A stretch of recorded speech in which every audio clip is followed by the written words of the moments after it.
Hi guys, question is if alpha and beta are zeros of this polynomial, then we have to find a new polynomial whose zeros are 1 plus beta by alpha and 1 plus alpha by beta. So देखो according to the question, alpha and beta are the zeros of this polynomial. First of all, given polynomial is given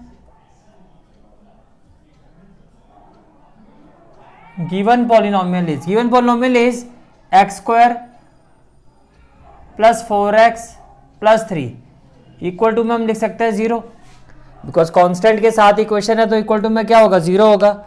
now let it be equation number 1. Comparing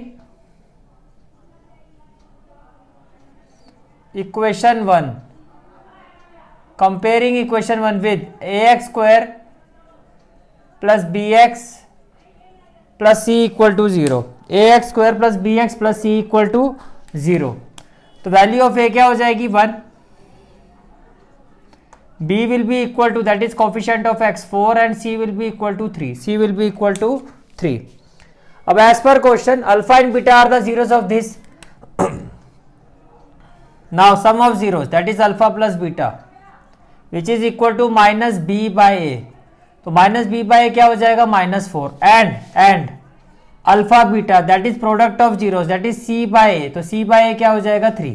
तो alpha plus beta भी आ गया और alpha beta भी आ गया, right. we know that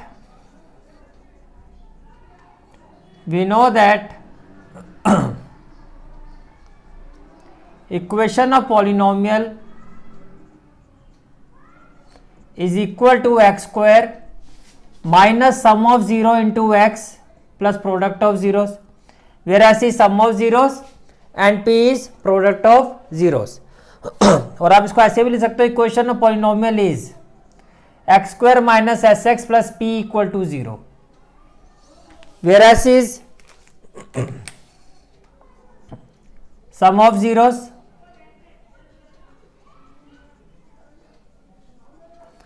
and p is product of zeros. So first of all we will find the value of s. Now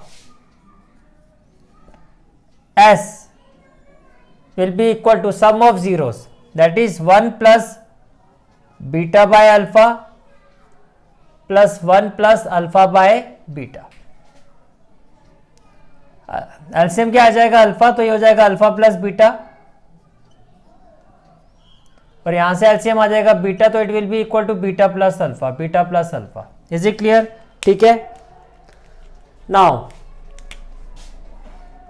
LCM क्या हो जाएगा हमारा अल्फा इंटू बीटा. तो ये क्या हो जाएगा beta into alpha plus beta plus alpha into beta plus alpha और alpha plus beta both are same. Is it clear? ठीक है. Now it will be equal to, देखो अल्फा प्लस बीटा जो है कॉमन फैक्टर है तो इसको मैं ऐसे भी लिख सकता हूं अल्फा प्लस बीटा और बीटा प्लस अल्फा और alpha plus beta. It can be written like this. Upon में क्या हो जाएगा alpha beta. Is it clear? ठीक है. Now alpha plus beta whole square upon alpha beta will be equal to, alpha plus beta की value क्या है -4, तो ये क्या हो जाएगा -4 और अल्फा बीटा की वैल्यू क्या है 3, तो ये क्या हो जाएगा 3. तो ये आपका आ जाएगा 16/3. ये क्या आ जाएगा 16/3. Is it clear? ठीक है. In a similar way now will find the value of product of zeros. Now p is equal to क्या हो जाएगा product of zeros are 1 plus beta by alpha into 1 plus alpha by beta. तो while solving this what we will have, देखो ये हो जाएगा आपका alpha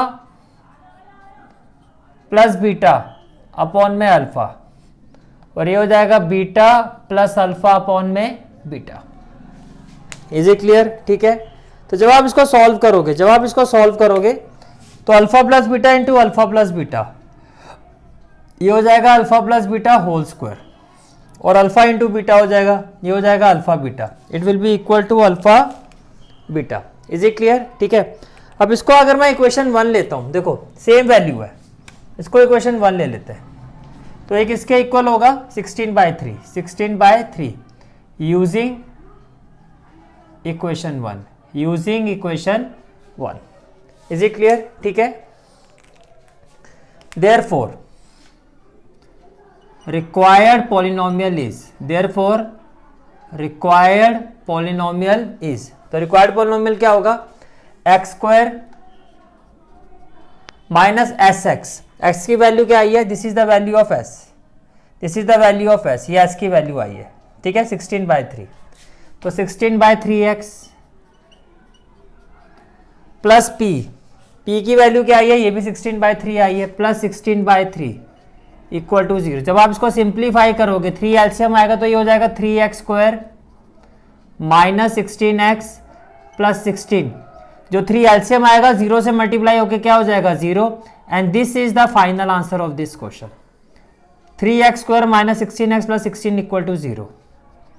this is the final answer of this question. Is it clear? ठीक है।